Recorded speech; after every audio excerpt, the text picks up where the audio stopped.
While there has been a huge push to stop the rash of anti-Asian hate, there's still more work to be done. A cartoon controversy sparked by a recent image drawn by the Daily News' editorial cartoonist Bill Bramhall is nothing to laugh about. The newspaper changed that image following a massive backlash, but some say the damage was already done.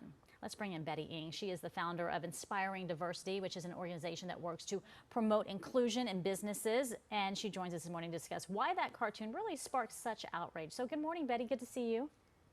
Good morning, Betty. Great to see you as well. All right. I want to get your opinion here because you saw the cartoon. What was your first thought when you saw it?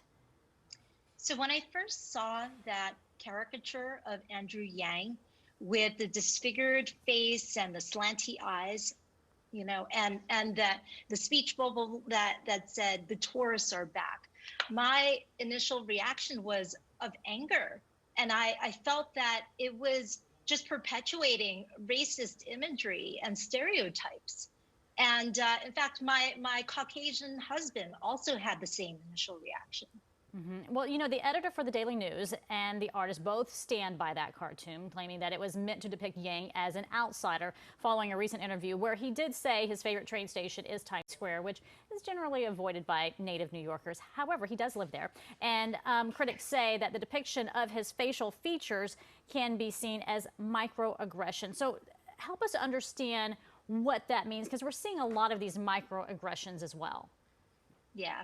So one thing to know about microaggressions is that they're oftentimes subtle, indirect, and even unintentional acts of discrimination against a group. And so being the builder of inclusive culture that I am, I actually, after seeing the image at first, I didn't want to prematurely judge Bill Bramhall. And so I actually did look at some of his other work. And I think that it didn't really indicate that he was a racist or anything. But the important thing to note, again, about microaggressions is that they're oftentimes unintentional. But as we know, oftentimes what we intend is not the impact. And the impact of his work was that it hurt us as a community that's already in pain, that is already on edge in this environment of increased anti-Asian hate. Well, Andrew Yang's wife did tweet out that the Daily News cartoon alongside an older cartoon with a racist depiction of Asian Americans. So to give you some perspective there, give us some historical context of the older image, if you will. Right. Yeah. So, you know, as many of us know, there has been a longer history of discrimination against Asians, you know, even before the Exclusion Act of 1882.